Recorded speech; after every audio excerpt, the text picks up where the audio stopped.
We're only halfway through, aren't we? For chapter 10. Oh yeah, we're calling home. I talked with my mom and dad. That's a good thing. Do they have any inflation going on in Russia? Inflation. Oh, we have a little difference. Some time ago, ruble costed like 75 rubles was $1. Now it is 70 rubles. So That's 10%. Yeah, a big change. But like, is food costing more for your parents, or is like electricity or heating oil costing more? Or do they produce? I guess it is a long process and it is changing slightly. Okay.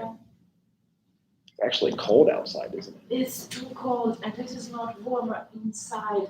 I can't understand you Americans. Why do you like to everywhere to be cold? Because they don't want to pay for the heat. Ooh. They don't have any money for the heat. We don't have a central heating in our dormitory, and I'm cold every night. Do you have enough clothes? Yeah, I'm literally sleeping in the sweater and 2 pairs of socks. And oh my god. Do you have a Have you ever seen a heaters? Those could help. Are you guys allowed to have those though? I bet you're not allowed to have them. I'm not sure, but I guess soon it will be our only option to survive because. Well, this is what I would get. It is autumn, not in winter. Right. Sleeping bags like that you use in camping. Did you get one of these accounts yet from Amazon? What? Amazon account?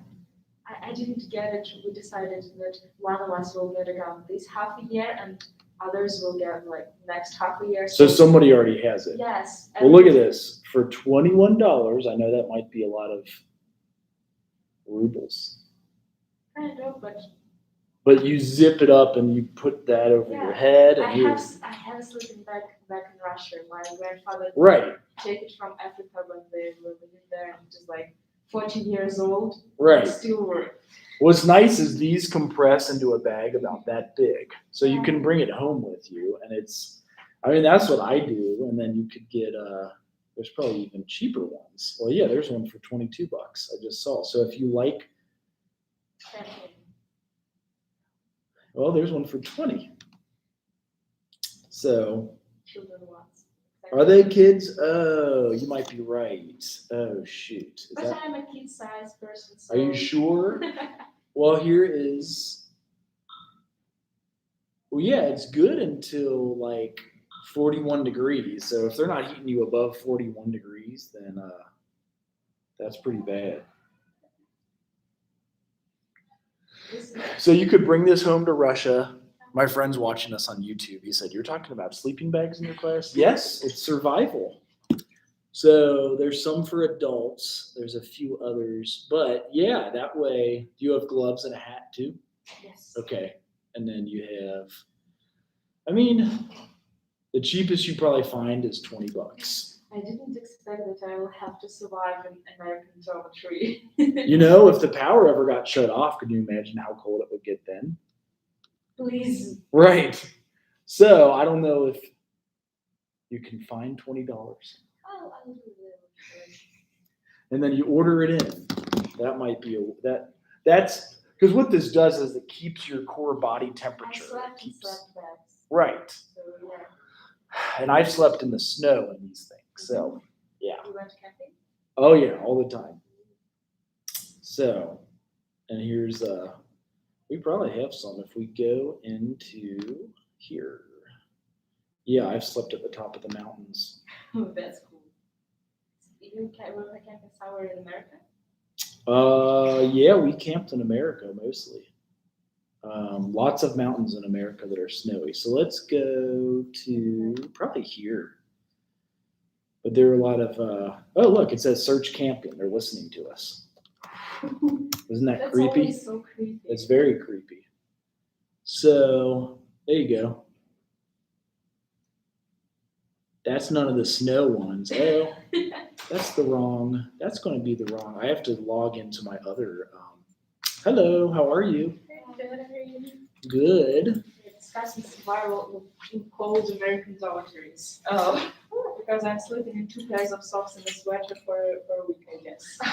Right, so I found this, if you guys ever use, I mean, that's a pretty good price, though, to be able to zip up all the way, cover your head. And that is pretty affordable. Do you guys ever have to switch counts on these? Yeah, my amount of free space ended and I created another mail with now another amount of space. Really? To have all the photos, yes. It was like more than 20 gigabytes of photos. I hope it remembers me. What if the passwords are no longer good? Oh, it also texts you. That's part of the problem. It'll say, what is like our old Miami account? You guys have any accounts that give you unlimited storage? I wish to. What about the one that's here, like your Central State one? yeah. They don't give you unlimited? I don't think so. On is it the OneDrive? I think the OneDrive does. That's unlimited? I think it's unlimited. Or at least a terabyte, which is huge. If you have more than a terabyte of photos, you take a lot of photos. I know my problem is I just don't believe things. I still have. I don't either. I have screenshots from like 2016. Girl. Yes. I know that they'll recommend it sometimes. They'll be like, hey, so. Don't you want to do it now? Right. These make it tricky. Oh, it opens up a whole new, oh my gosh. All right, so there we go.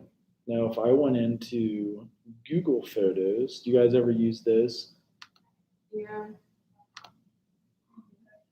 So this is how I usually search. Yeah, it's But, you can search for the date. so yeah, if you search camping, that's what we'll do. I didn't know I wanted to search camping before as we were talking about it. But if your dorms are that cold, I would just have your own sleeping bag. That's weird because that was. What dorm do you stay in? So what dorm do you stay in? You have one near the stadium. Really? Is that cold? And they're the new ones, aren't they? Yes, they're in queue and we have like a common area and in common area it's warm. But in our rooms it's cold. That is crazy. Really? Just sad that they don't turn the heat on. Right. Sometimes people wait until. There should be like radiators because Russia have like a system, central heating system with radiators. Right. And here it is only air conditioning, and it is not good. It doesn't give any warm. Like there are 5 minutes of warm air, and then half an hour of cold one. Like thank you. That is interesting. All right, here we go. So I know that I did some cold weather camping in these years. Yes. Long ago. Yes, long time ago. And a wedding too. But we would bring these sleeping bags into the mountains, and ever since then, I've always had one of it's like good to negative 40 degrees. It must be December though, so you Did gotta you go. ever had chance to use it not in the camping but in real life? You mean like if there was an emergency? Yeah. Yes. Like when the power goes out, that's why I have it. Ooh. So you kind of do want it for when the power goes out. This might be better. So, and if that's Christmas Day, we were probably hiking right before this. Problem is there's too many photos. Maybe not. Maybe there is no. Okay, I lied. I don't have any photos of me camping. It might not have. We'll trust you. Right. Yeah, I need evidence of myself camping. It's always in December too. So like if I went to December 2014, we had really rough camping weather then too. You know, for me, going to camping in winter is scary because in summer it's kind of cold in the night, but at least it's warm all the rest time. And in winter, Really? Well, there it is. Yeah. So we basically would bring our own bags into that. My poor dog had to come with me. Look how cold she is. She's like, I hate you guys. Don't ever bring me on this again. I hate you forever. But so having one of these, if your dorm is super cold, it will probably help you. Because that, there it would get down to like negative degree weathers. And I can't believe they're that cheap. I've seen sleeping bags be $500. So that's a good, that's a good price. So we are doing our childhood still. And we were talking about last time, just like recognizing the emotion, some of the strengths and hazards with it, teaching the kid how to be expressive. That's kind of tough. I know last week we kind of finished up with parenting types. Actually, I meant to ask you guys too, what parenting type, and you could have more than one, which one do you guys think you grew up with? And here's your options right here. There's your parenting styles. Because this is what your paper is about. So if you talk it out now, it'll get you a head start on the paper that's due in November. Like, is it working? So you have the authoritative parent or authoritarian. Those are some of the most common. Hello. So you also have a permissive parent or an uninvolved parent. Which one do you think you had? And then which one do you think you'll be? I had a mix of both authoritative and authoritarian. Like my dad was definitely authoritarian, but my mom was authoritative. Exactly. Yes. I had authoritarian and permissive parents. They wanted to be like friends. Really? When it didn't go well, they were Right. like, okay, do what I did. Right. I said. So. Interesting. Yeah. So permissive are more like a friend. Like, yeah, do what you want. We'll let you have senior parties in high school here, and everybody can party here and sleep overnight, and then they get in trouble. So it's like, it's which one do you think you were? I feel like it's really a little bit of everything. Okay, I that's know fine. it sounds crazy. But No, they can change at different times too. Maybe even you start off this way and then something goes on or you get in trouble for it, so they realize they have to be involved or permissive, and then, or maybe they start here, go way too harsh over here, so then they cut back and then they go to the permissive parent just to be like a friend. I got fun parents. Do you? So like the friend ones? Yeah, I mean, it's like, it depends on the situation, because like my dad more strict on like the school side, Mm-hmm. and my mom is like more strict when they come to like checking in and stuff. Okay. They come and visit you here? No. How far away are they? Are they like 3 hours, but I go home all the time. So. What's your hometown again? Cleveland. Okay. If you Now, got in they come up trouble, here- would they bail you out? Yes, They'll come bail up here you. for that. Okay. All right. But like just to come up here, no. They'll like pay your 10% bond or whatever it is. Like, especially my mom. Like, My parents will bail me out once, and after that, they're like, especially as an adult, they're like, you know what? We're not bailing you out anymore. You're busted. You got to learn this, and if you don't learn it, it only gets worse. So that's kind of where they were. What kind of parent do you guys think you'll be when you grow up, or what would you like to be? I'd rather be like my parents if they both like balance out. Yeah. It's the most important to keep in mind. Sometimes you need to be strict, sometimes you need to be a friend, just to balance. I guess they're trying to say this might be the best because it's high in control, but it's also high in warmth. I'm sure that high control means because if your child is high controlled all the time, when he grows up, he can't take decisions by himself. So I guess middle control is the best. Right. Yeah. So this is what your next paper is about. That's why I wanted to at least throw that out there for you. It's just kind of a short one, and you can do it early. But that's the end of chapter 5. Now we're into 6, which now we are middle childhoods. And so we were kind of going over even like how to communicate with kids. Because it's hard, just like parenting in general. Like basically your kids do everything you want to do too. Like they will watch you, whatever you do, including bad habits, they're going to probably try and do it too. They see, like I was a pack-a-day smoker 10 years ago. If they saw me smoking, I noticed translating Chinese for us. So, and I did that because it used to be in English and we'd get it wrong, and it was more of a distraction than I feel like the Chinese. It probably could if you choose, like you go into display settings. I wonder if it would work that. Oh gosh. Oh, it's not on. Is it on this one? All right. When it does the display, it like traps. Okay. All right. Let's do Russian. I guess it will be adorable. How do you do it? Finally, I'll understand what you're talking about in this class. Half a semester. Right.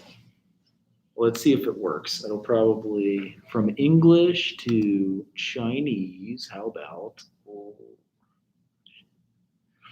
HIJKLMNOPQRST Russian? That would be funny if it was right on, because okay, so these are the Russian head titles, but we'll see if it works. Ooh, So it works. okay, good. That's perfect. So talking with your kids, social and emotional learning strategies, it improves their academic achievement, increases pro-social behaviors like kindness, sharing, empathy.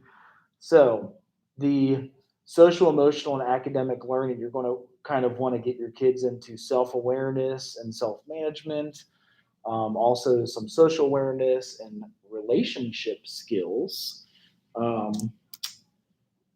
See if it will go to the next slide.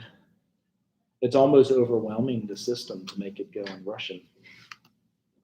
Did that work? No, it's fine.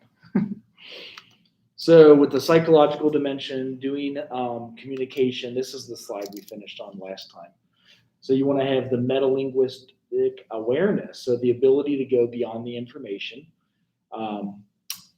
Younger children don't clarify ambiguous messages, so like uninformative messages. Like if you're teaching stuff and it's not clear to them, they might not ask questions. But as you get older, you guys at least know to like send an email the next day, like, I didn't know what the hell you were talking about. And that's okay. Like, that's normal. Or what do you want on this paper? Because the instructions suck. Now, with bilingual education, children in bilingual programs typically outperform counterparts. Is anybody here bilingual? I know you might be. Trilingual. Okay. Anybody else?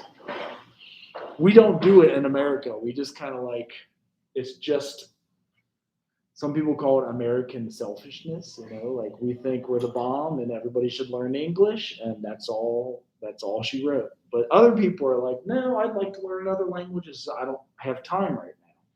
Like, are all of you social work? You're psychology though, aren't you? Yeah. So do you have to take a foreign language? No. We don't either. So in social work, we don't have to take a foreign language. It's no longer.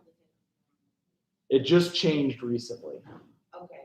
So did yours change in psychology? A couple weeks ago, I was told that I had to take a foreign language. Ah, Are you a bachelor's of arts or science? Hey, when did you take foreign?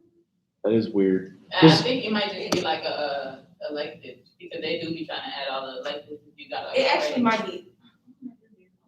You can ask them though, because like if you can take as much gym as you want to, like girl. Because that's what I did. I took like yoga. I took all the gym classes. Are you psychology or social work? Psychology. Okay, so they let you get a BA and you have a 2 languages, or if you get a BS, Bachelor of Science, you don't have to take a language. If you get a Bachelor of Arts, you do have to take a language, and That makes sense. I'm bachelor's of arts in my psychology. aha, that's it. So it's required, yeah. And if you don't want to take a foreign language, a lot of people switch over to Bachelor's of Science. Like, oh wait, I got to take French? Nah. What's your 3rd language? Is it? French. Oh, French. Okay. Je parle un peu de français. Okay. So children learning to be bilingual outperform on IQ. What's that? I'm sorry, it says Twitter Francais. Oh, it does? Yeah. Oh. You don't believe how adorable you sound in the translation. That is funny. Yeah, some time ago, it It was looked like, like they just writing stuff backwards though. It does look like, because that's what alphabet is this called? it's Is it? Cyrillic stuff. Ah. Cyrillic. It looked like they just literally writing words backwards. Yeah. In reverse. Yeah. And it's probably not a good translation, right? It's just. Yeah, some time ago it was like I fall asleep, like a girl or something like that. I'm just taking a photo. Right. It's I was probably doing funny as you're like looking at it and you're like, it's trying to translate through my mask. So it's like muffled too, which probably doesn't help. And I think the mic is on here. So anyway, children learning to be bilingual are better in IQ. Remember the Piagetian conservation tasks where they're like pouring the liquids into the big thing and then the small one. So they're able to kind of think in the, like ecological sense.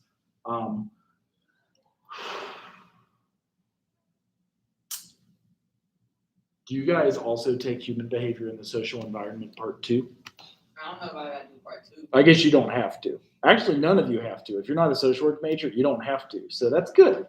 Actually, that kind of works out because I've never taught part 2, and because we have new professors this year, I'm teaching part 2, but when you teach it in graduate school, you teach 1 and 2 in the same semester, and it's kind of what I'm doing here because we'll go into adulthood and then beyond, and that's what I've just been used to. But in undergrad, you actually do part 1 and stop in childhood, and then part 2 and stop in adulthood when you die. But I like to teach all of it because it's kind of interesting. Do you have human development classes though in psychology? So it's almost the same, isn't it? Yeah. It's like identical. You just get an elective. We kind of add our social work spin onto it, but that's probably it. Okay.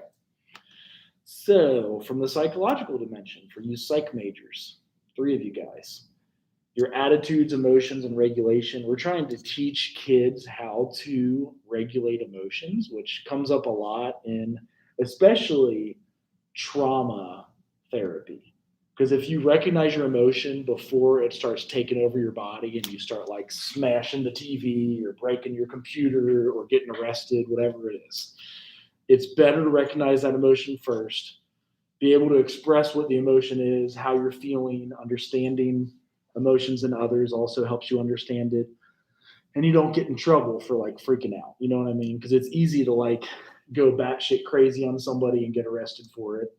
And this is kind of retraining our brain to recognize the emotion, know that we experience these emotions, know that it will pass, know that it's not going to be like life or death, and it will be okay. Then there's social role taking. So you can infer others' thoughts, feelings, and intentions, but you still can't assume another's viewpoint.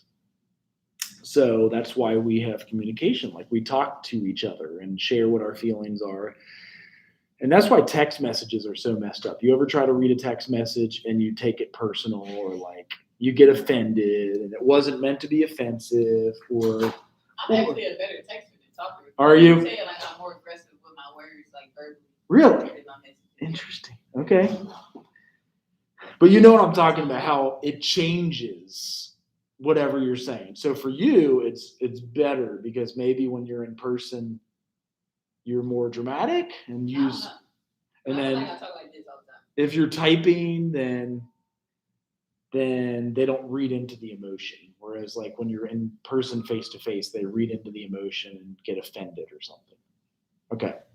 So that's kind of what I'm saying about like, I can't assume another's viewpoint. So in text messages, especially in relationships, people get in trouble all the time. Like you shouldn't have texted that, and it's in writing, and it's usually not like live face to face. Like you start getting offended, so you have to FaceTime them and talk about it. So that's kind of important. Then also exposure to role-taking opportunities, which would involve exchange of different perspectives, helps development. So a lot of times counselors and social workers will like do role play and try to like train them through a fight with their parents or a fight with their teachers or a disagreement. It doesn't have to be a fight. Also linked to social skills development, and parallels moral development stage. So what's interesting is how younger and younger kids got phones. When I was your age, I didn't get a cell phone until 1997. So I would have been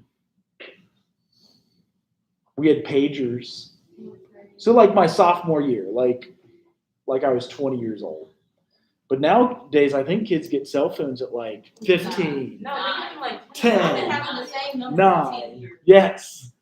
So it's interesting because you'll have, like, it's something to think about.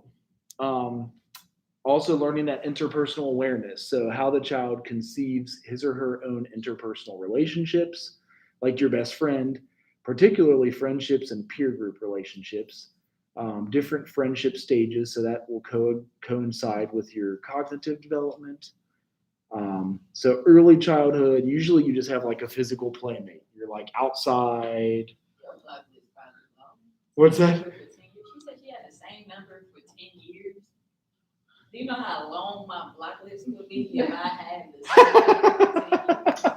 this? Right. Hello. How are you? Good. Good. Right. So you're learning in early childhood. Usually it is like somebody maybe. Okay, I'll share when I was growing up. You guys tell me how it was different. We would have somebody we would ride bikes with. Maybe we'd throw the baseball, football, or kick a soccer ball with. We would build a fort outside. We would play video games, but like they're different than in 1986, video games were different than video games are in 2016. So in 1986, we got like Mike Tyson's Punch Out and Super Mario Brothers. Now I think you can play live on the web with somebody in Russia and like fight with them. Yeah. We didn't have that. Middle childhood, and this is maybe like the cooperation video games. You do something for you, and then you'll do something for me. So you kind of like make a trade. Actually, we would trade baseball cards. I know that's maybe a boy thing and an 80s thing. I don't know what you would trade nowadays. What do you guys trade? Like iTunes songs, or can you not even send those to each other? Stickers. We were trading stickers. Okay. Okay. And then in adolescence, so this can even range a long time. Intimate sharing, so interdependence, like real relationships. People could even get pregnant. So there's like for real stuff that goes on in adolescence on forward. Because Teenagers? Yes, adolescence could really be like teenagers through your 20s. So you're learning to be intimate with someone, and that's tough because it makes you be vulnerable. It makes you like talk about crap you don't want to, literally. I wonder how it translates crap or shit into Russian. Does it say anything? What translate shit, fuck, or crap? Absolutely not. He doesn't translate it at all. It doesn't? See, it won't let you cuss in Russian. He's like, no, we don't use this words in Russia. It does like beep. Okay. Yes, and Father Putin's face. Right. President Putin with his shirt off, and he's like flexing. Have you guys ever seen President Putin? Yeah. Look at this dude. This dude is legit. Like, if you had to go fight him, you better. The video when he's like, the video is like, and he's like going somewhere like this. Look at this dude, for real. Yeah. I bet there's some funny images of him too, because there's like. I think he was a black belt. Putin meme. Well, he made it seem like he was like looking like The Rock or something. On the banner. This is the yes. That's how Russia is fighting. Oh yeah, there's so many that like he's just kind of he was what was he Green Beret? What do they call it? Like he was Secret Service in Russia for a while. Yes. I feel like The Rock with his, tail. He's been president for 20 years, so I'm 20 years, and I haven't lived in Russia without this president. But you did see the time when he flew on a bald eagle. Yes, right? sure. He's flying every day all around Russia and watching how we're doing. So that's President Putin. We'll go back to our translation. Ain't that a word in Spanish? A bald eagle? No, like his name. Oh, Putin? Yeah, ain't that like a Spanish word? Oh, puta. You're thinking puta. Ain't that like the B word? Right. Yeah, puta. Or punta is a point, and puta is the B word. You're right. Does it translate bitch? You know too much fun with this one. I know.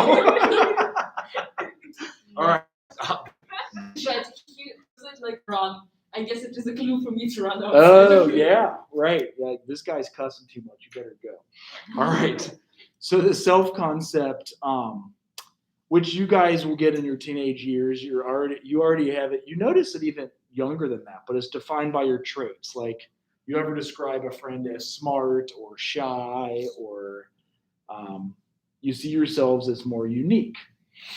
Then, as you learn self-efficacy, you believe in your own capabilities to achieve goals. Like, it probably was like that when you guys applied for college, because how many of you had more than 50% of your school go to college, or 60%?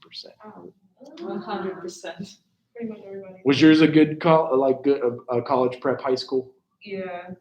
I didn't go to a college prep high school, so it was like 50-50. It was like pretty much, so like my school, they had like your last 2 years, you were taking courses that were geared to what you say you want to major in. Okay. So like at the time, I was like, oh, I'm going to be a bio major. So my, what was it, my junior and senior year, I was taking like a whole bunch of health classes. Really? Bio classes. So what's the name of the high school? It was Eisenhower High School. It was just in a really rich white neighborhood. Was it really? What city was it again? Shelby Township. What state is that? Michigan. Michigan. Okay. That's crazy. Yeah, so I went to Purcell Marion High School. It was kind of an inner city high school, and we even had like wood shop and how to learn how to work on cars. Yeah. So they had a mechanics area. really? Yeah. Okay. It was like everybody, anything you wanted to do. Like, But you okay. can, you're right. Now you can go to college for mechanics. I forgot about this. Yeah. So that's interesting. Let's see here. So yeah, you probably had them making you make goals, just like we try to get you guys to make goals. Because when do you all graduate? All the psych majors in here. What's your year of graduation?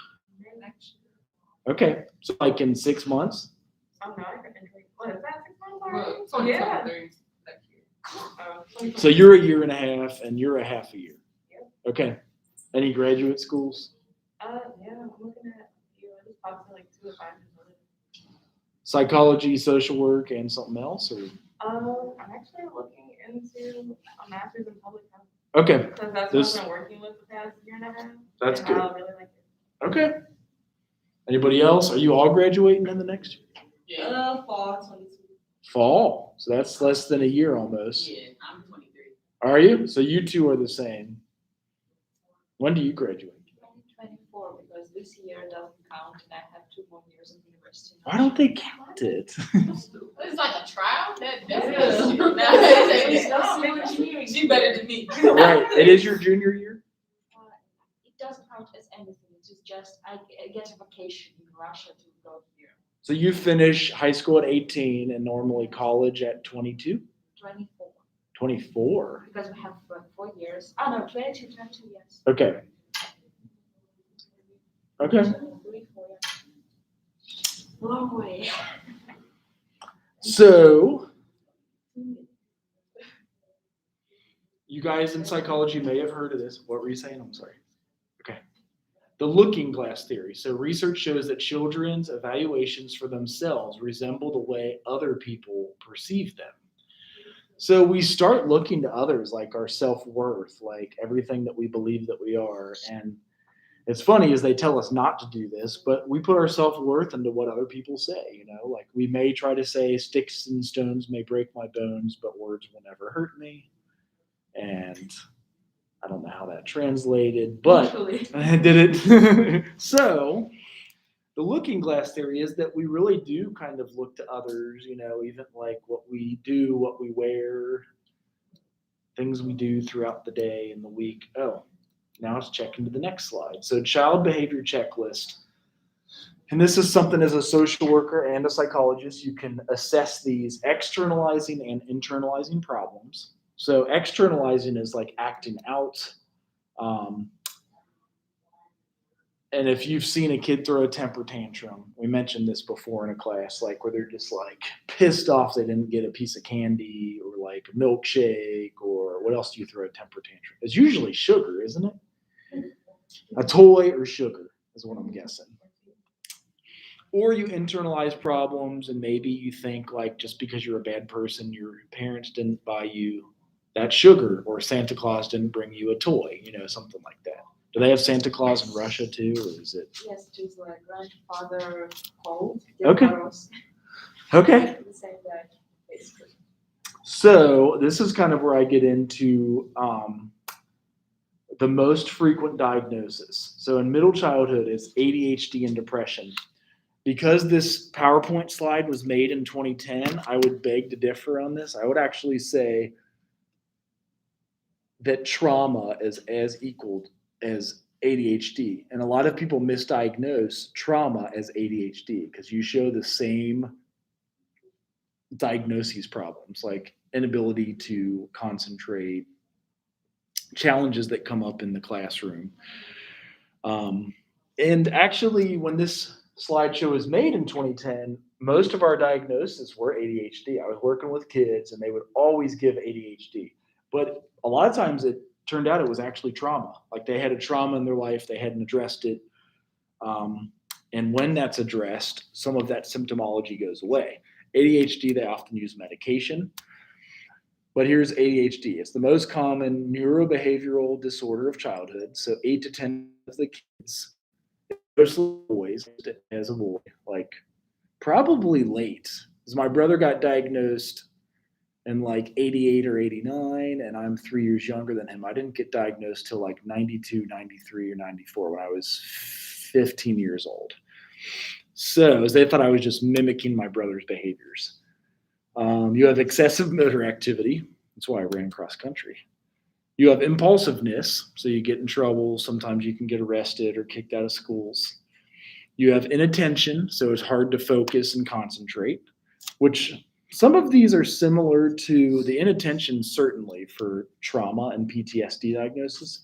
Some of the consequences are poor academics, interpersonal difficulties, and then low self-worth. So that comes up a lot.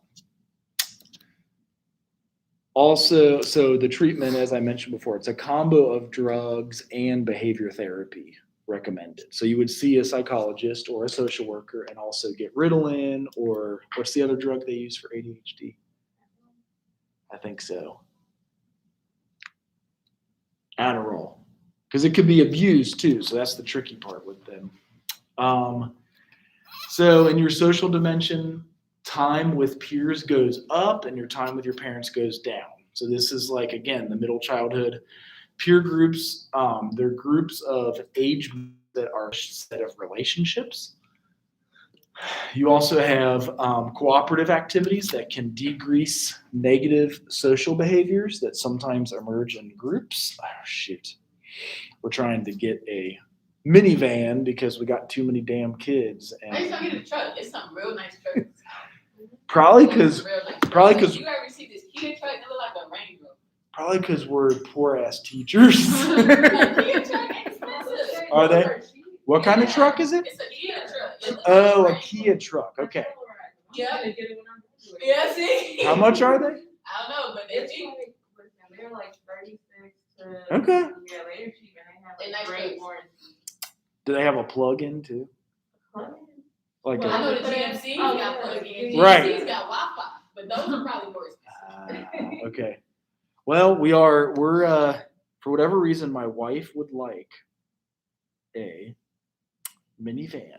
I'm not driving no minivan. Right, I know, but that's what she wants. Okay, I'm not driving. She wants a minivan. I So don't care if I got 3 sets of triplets. I'm not driving. yes. I just can't do it. You got to put your foot down on that one. Like, look, Yes. I would pay for anything but the minivan. The You ain't gotta minivan? pay for it. She likes the idea of this whole we also know somebody, so that also kind of helps. Not forget that. And he's the owner of Joseph Toyota in Cincinnati. So it's one of them. Well, can you give me a car? Because I need one. I'll pay for it. I'm fine paying for it. Cars are expensive right now. It's fine. I'll pay for it. I just don't. I mean, he's a good dude to go to, but I don't know if yeah. I guess this is the age you also get a car, right? How old were you guys when you first got your cars? I was 16 when I had mine. My parents didn't let me get a license till I was 17 That's unfortunate. because I was bad. My parents They didn't trust want me. to pay for the driving school, so I had to wait till I was 18. Okay, I right. didn't have to. I don't think I had to pay for drive school. Yeah, like I got my 10th. Oh, because I got my 10th when I was like 15, and I think if you wait like 6 months, you can just go take your test when you turn 16. That's what I did. Just don't want to. I don't want to deal with it. I hate buying things, but those are like the number one thing you have to buy in life: houses, cars, and right? Did you say food? Yeah. So what's up with this food inflation too? I want to stop right there. Like, how are you guys making it? How are you getting through it? Oh. For real? I eat real good, but all my money go on food and bills. That's pretty much what I spend my money on. And like I make meals that I know can last me a few days. Okay. So, like I'll make something that can go in a pan in the oven, and I put that pan in the fridge. And not eating out very much. Yeah. That's like the only way to survive right now. Do Well, you? thanks to the state of Wisconsin, What happened to Wisconsin? Oh, they gave you some American flag card. I wish I had food stamps. I'd clean up if I had. Did they give them to everybody? I be trying to buy people food stamps. no. Okay.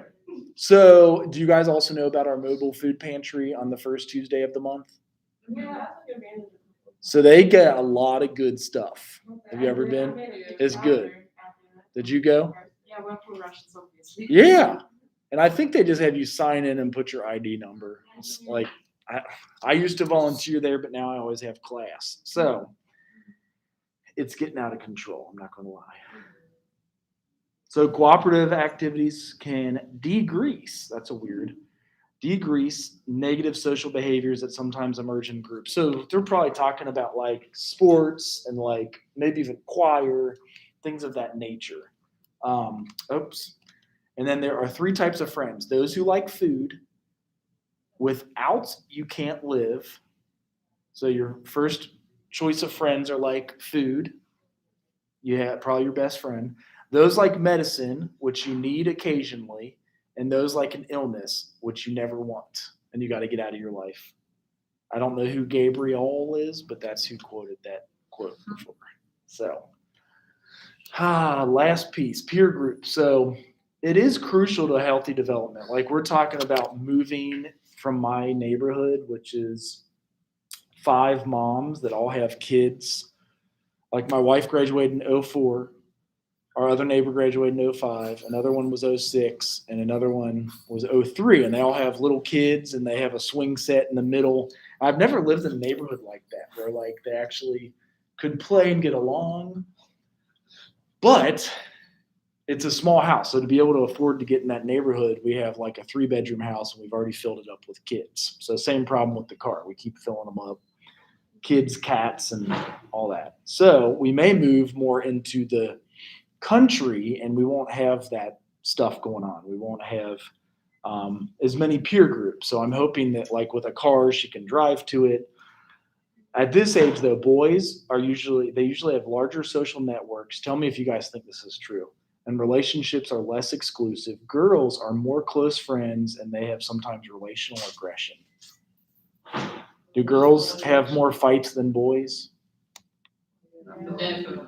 You think? Yes. You I don't was think? friends with boys. Okay. Okay. Right. So, well, maybe because the girls fought too much. So it's easier to be friends with boys than it was girls. I've heard that before. I feel like I've had people tell me that. So friendship is a close, mutual, and voluntary, dyadic, bilateral relationship. The hell does that mean? Are you going to Google it? Let me Google that for you. So I understand the close and mutual and voluntary, because if you were like forced to be friends with someone, that would suck. Like your parents are like, no, you're going to be friends because they live next door. You're like, no, I want to go see Molly across the river. And they're like, hell no. Dyadic is where it throws me off. I forget what that word means. Hey Siri, what does dyadic mean? Dyad is a technical term. It means something that consists of 2 elements or parts. Cumulative father is a technical term and that means something that consists of two parts. That is funny. Basically, yes. Which all of these are kind of like two parts. I think they wanted to look smart, so they wrote that. But basically, and it's same as like a relationship in counseling, social work, or if you see a psychologist, it's voluntary. If you're like court ordered or forced to go to see that psychologist, you're going to hate it. If you're forced to have a friend somewhere, I guess it could work out. It's like an arranged marriage. Have you guys heard of arranged marriages before? I had an arranged friendship. Really? I was friends with this girl at church. Really? Did it work? Not really. Like, you know, whenever I go back home and go to church, and everybody's like, "Oh, you guys," and they're like, "We are not." Like, I don't like her. So, there was a question I had on the tip of my tongue, and I'm forgetting now. Who is more holy? Who is considered more holy? Probably women.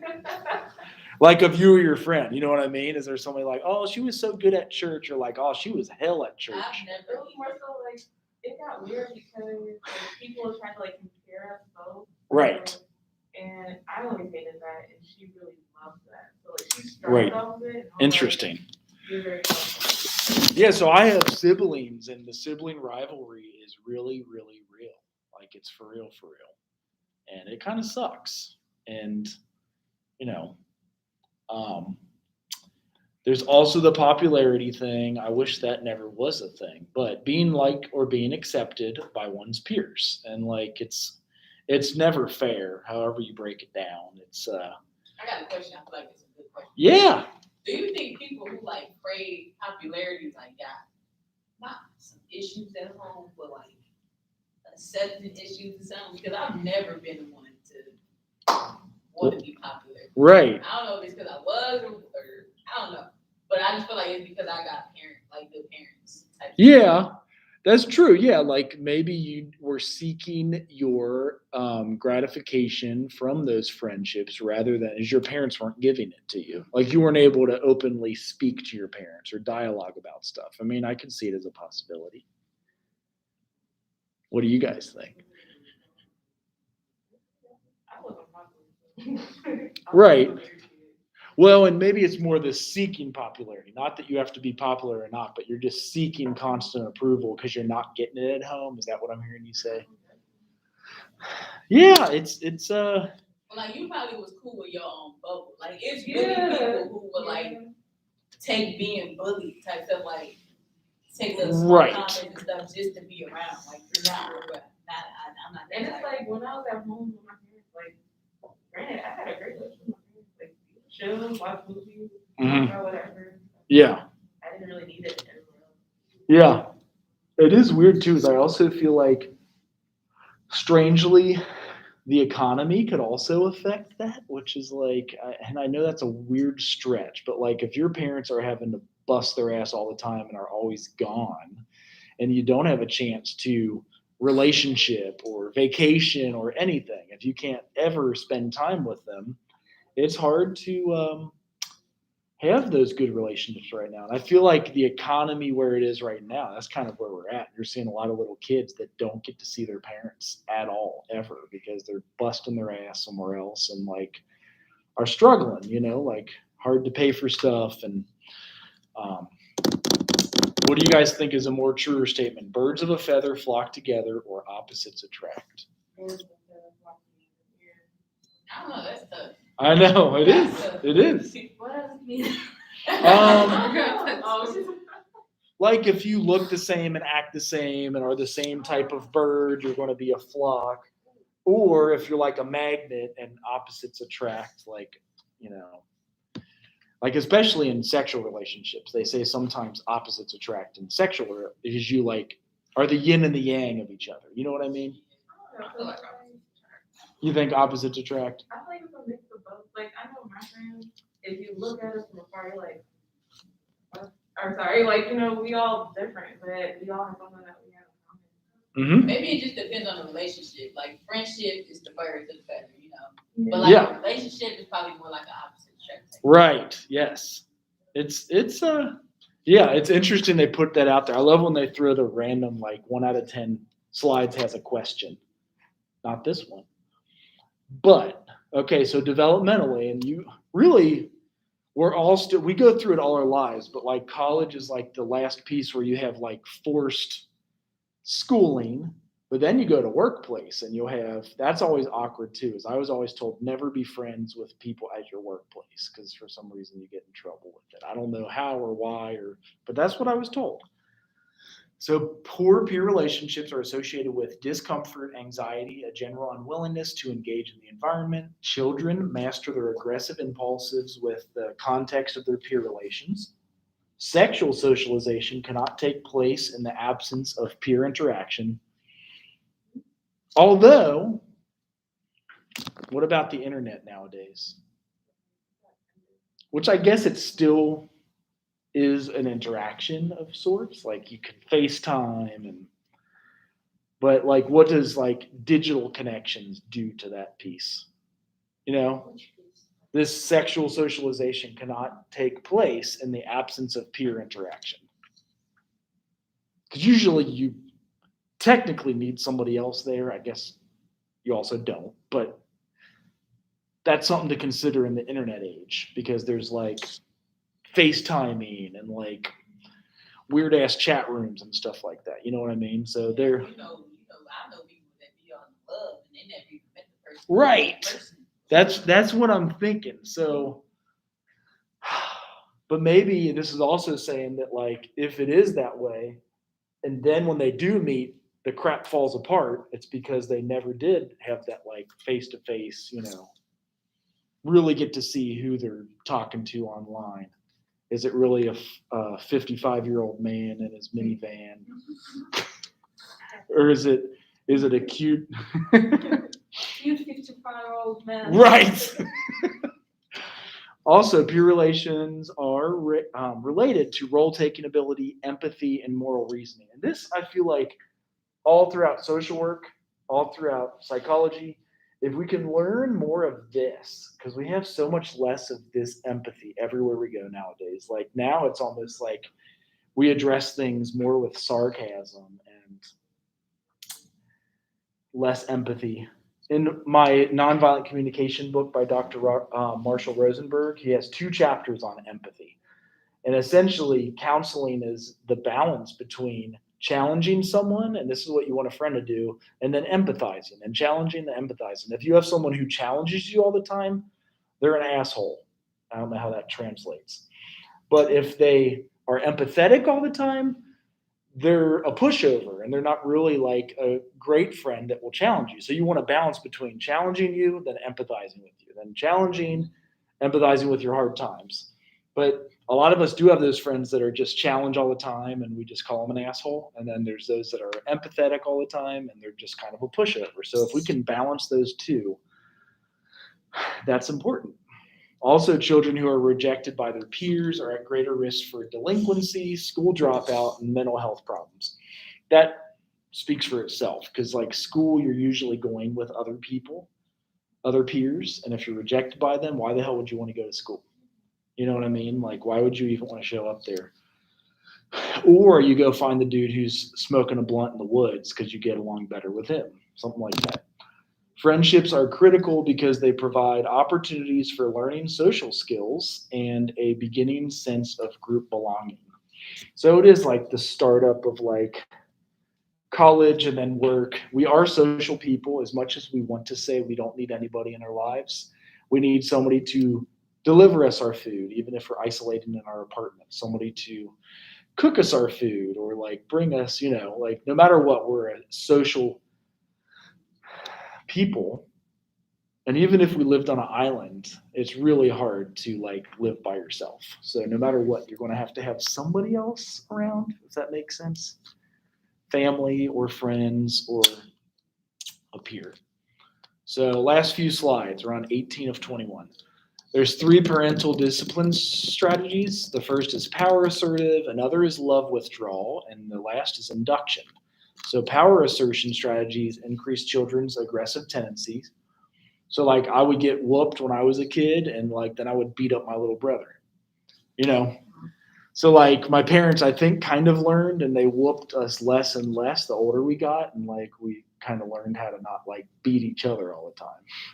And that was normal. Like in the 70s growing up, like you got whooped. I don't know if you guys still got whooped in the Oh, I got 80s. I definitely got one.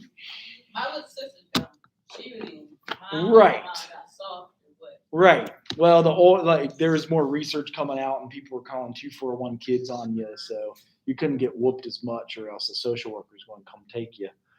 Also, there's love withdrawal, but that's messed up. Then they wonder why kids so damn bad. right.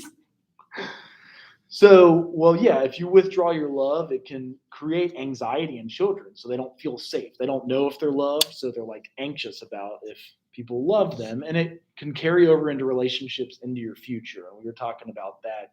If you don't know your parents love you at a young age, you can have relationship challenges at an older age. Then finally, induction is an important parental strategy because it helps children develop internal moral standards. So induction, kind of talking about your kids with stuff that could be right or wrong, and ask them, like, you reach the age of reason at 7, so you can start talking them about those moral standards and they can learn the moral standards instead of always like forcing them to do what you want. Having them talk about it in dialogue. So increased dialogue is helpful and important.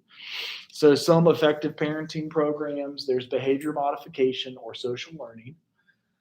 And this uses concepts such as reinforcement, which I'm sure you guys know all of these. Tell me if there's a word that you don't know enough about. Punishment, extinction, differential reinforcement of other behaviors, and stimulus control, which is all from psychology. So extinction is almost the like opposite of Pavlov's dog, where like you're rewarded, or reinforcement, you're given a reward, like you do good on your homework, you're given like money, or they take you out to dinner. And then extinction is almost more, you're making me want to Google it, it's the opposite of that, but it's like where you're trying to get rid of that reaction, so to speak. You're trying to, I'm going to Google it for you because I am not the best to explain it.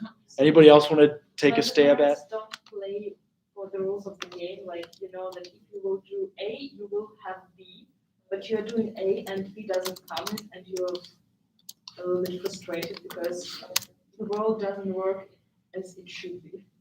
Mhm. That's something like that. And I always, my go-to is having a video, so extinction conditioning. And it is operant conditioning. So, because some people, they use extinction when you're like afraid of heights, or if you're afraid of an animal, actually. And let me see if this is helpful. Not often is your, oh gosh, it's going to be one of these where they like try to get you to pay for, but it might work. Let's see. Extinction burst. But yeah, getting afraid of heights by like, anybody else want to try to take a stab at it? You're bringing to extinction the behavior of a child. Imagine you work as a clerk at a local grocery store. A mother and her young son come in the store regularly. The child always screams when he is checking out until the mother agrees to buy the child some candy. For a long time, you witness a mother buying candy during checkout so the child will stop screaming. Then one day, you notice the mother refuses to buy the child candy. The child becomes increasingly upset when denied candy. However, a few weeks later, you see the mother and child at the store, and the child does not scream for candy. You have witnessed the extinction of a behavior, the disappearance of a previously learned behavior when the behavior is not reinforced. Extinction can occur in all types of behavioral conditioning, but the term is most often associated with its occurrence in operant conditioning. In operant conditioning, behavior is reinforced by either gaining something positive or having something negative taken away when the behavior occurs. In the previous example, the reinforcement was the child receiving candy. Since the child received candy when he screamed for it as he was leaving the store, he learned that screaming would provide him with candy. When the mother stopped buying the candy for the child when he screamed, the reinforcement was removed. After a while, the child stopped the behavior and no longer screamed during checkout. Extinction was demonstrated when the behavior, screaming, discontinued. Uh-oh, now they want me to pay. Does that help explain? Okay, so I don't have to pay for it. I don't know if we have the budget for it today. They got to give all you guys $1,200. Is that for real, or is it a big fat lie? I hope it's for real. Problem is, I already spent it because my wife's supposed to get it, so we'll see. She's a student, and they promised her $1,200. Oh, that's right. We need our translator back. Hello, Russian translator. Wake up. Where you at? Did he do okay? Is it making any sense, or is Yes, it? it's making sense, but sometimes it's just funny as hell. I'm sure it's funny as hell because it's like the opposite of starting subtitles. It should say that in Russian, shouldn't it? Because that's not cool. That like you don't know that means starting subtitles. All right. Oh, I took you to the last slide. Dang, we want to get out of here fast. All right, so stressors that occur with divorce. Damn, they're jumping to the meat of the bones. Straight ahead. I got divorced, but I didn't have any kids.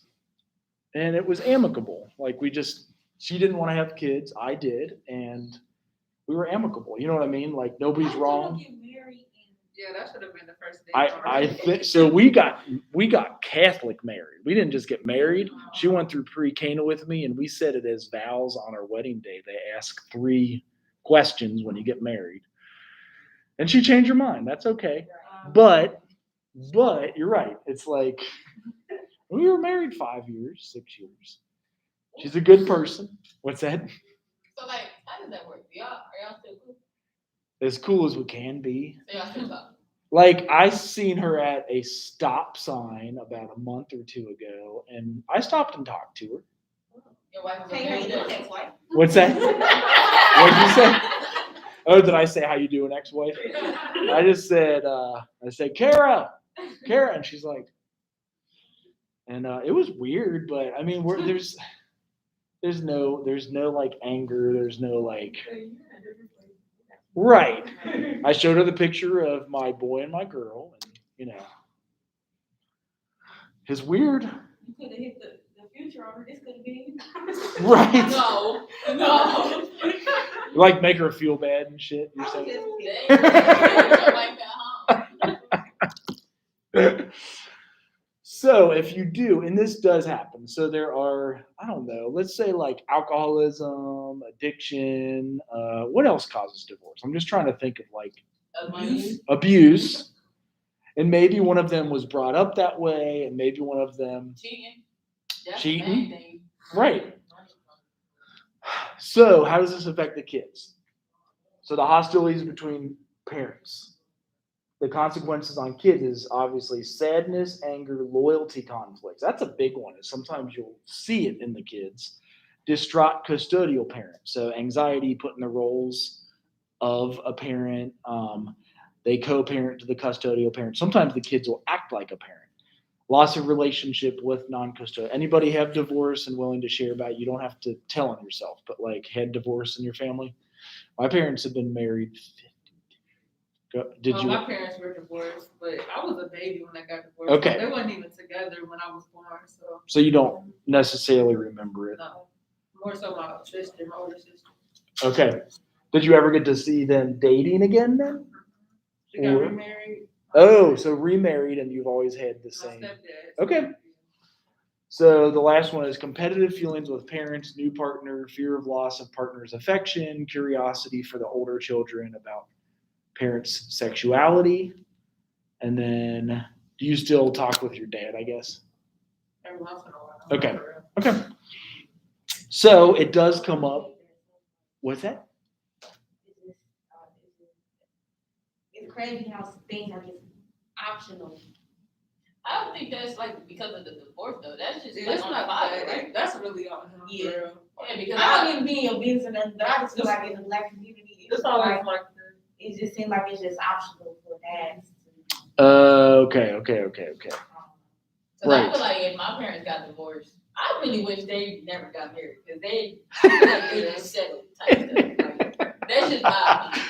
You think they could have found a better partner? No, I think they just like so used to each other and Mhm. like they know how each other work and they just like let's die together. That almost sounds like marriage though, because I feel like that's what both at Yeah, least. I'm not marrying nobody. I'm just about to settle for. I'm not doing that. I'm not about to come home and be stressed the hell out. Right. Yeah. I just feel like if they were to split up, I have really good parents though. So like either I can call either one of them, and like even if I don't talk to either one of them, they go call me like, "How you doing?" You know, what's Yes. going on? So Yes. Absolutely. And that's that's why I don't understand like why people be like, "Oh, we did it for the children." Like, what? So you mean to tell me y'all can't be parents if y'all get divorced? right. I wouldn't do that. Yeah. Anybody else? But I'm saying, like, even if I wasn't with my, like, I was probably like 12 when they separated. Like, my mom was open to shenanigans, and she moved. And, like, I was fine with, like, talking to my mom and talking to my dad. Right. That's why I said it was just because I'm parents. Yeah. Yeah. So I kind of experienced both. Like, although they married, I liked it better when they wasn't. Shit. This is my opinion. This is my opinion. Well, and you just mentioned that here too. Barrier that low income or minority students face in the system. So low parental and teacher expectations for school performance. I was connecting that more with when you mentioned divorce in the community. But this is actually more about school, which is, do you think this is true about the last one about minority or low income schooling? Did any of you experience that if you went to minority or low income? You said you didn't go to a minority school. Oh, I did all the way up until high school. Okay. Okay. But I don't know, because Or lack of culturally relevant materials. Growing up, like, shoot, even my second grade teacher and my fourth grade teacher, they're my godmothers. And pretty much every teacher in my school, like, they're all about education. Okay. I don't think that's true. I know, that's why I asked, because I don't like when they put like a general, I know a lot of black people that are huge into education. Well, like all of Cincinnati public schools is a large part of the African American community. So I would also tend to agree with you. That's why I asked about this. I'm like, I don't know about that. 5 standards that promote positive learning. So joint productive activity, language and literacy development, contextualization, which is connecting school to students' lives, like doing real stuff in real life, challenging activities, and then instructional conversation. So, believe it or not, that is the end of this slideshow. Everything is open in D2L, so if you still have to turn in anything, a paper or an assignment, or, oh, that's right. So your all's presentations, you can do them whenever you want. Presenting on a major mental health disorder and just doing a PowerPoint on alcoholism. So we can't do it here, like we didn't do it. You can do it in here. You can do it. So yes, I meant to ask that at the beginning of class. If any of you want to present next. I did mine and turned it in. Okay. So, like, I did mine on schizophrenia. You talk about alcoholism and stuff like. So. Well, they're all diagnoses in the DSM-5. And so how many slides was it supposed to be? I did probably like 8. To cover like 10 or 12 minutes. So I'm sure that would be fine. That would be 1.5 minutes per slide. So you would be fine. If you don't, because of the pandemic, if you'd rather film it on YouTube Live and give me a link and give everybody else a link, that's fine. But if you want to film it here, as I'm filming it now, you can come in next week. What if I just regular record it on my phone and send it to you that way? You can. You know what? You said 12 minutes. That's a lot of storage. Never mind. I know it's a lot of storage. That's why I do YouTube Live, is it doesn't do any storage for me. So, yeah. So do you have like a rubric, or do you have anything like any important points that you want us to? So the That's why I was just. the stuff in the syllabus, but essentially like what the diagnosis is, what the DSM says about it, so how you would diagnose it, and then what psychologists and social workers do with it to help cure it nowadays. So that would cover everything. And if you need to add on yours, that's Yeah, fine. because I did like a whole bunch of different stuff. Okay, that's fine. And you can add videos in, wherever, like if there's something that's a good video. And if it's easier for you to write your final paper on that mental health disorder, you can combine the two. So the final paper is like 6, 7, 8 pages, I can't remember. Or you can write your paper as it is in the syllabus, which is like your life story and a mental health disorder you ran into or experienced, and like how your life played out. So either or option, but a lot of times in grad school, if you're connecting all of your assignments and like they flow together, it's easier to do like the same research all the time. Like if you always love schizophrenia and you continue to do more research and write on it and present, in grad school, you'll present even a more bombastic presentation. It's not translating Russian anymore. But I know we're at 3:40, so yeah. Email questions or anything you've got, and that's kind of all where we are. We only have a month and a half left. No, that's good. It's like, they better give that damn money. I'm serious. I'm so serious. We are very dependent on it because of inflation. It's terrible. They only pay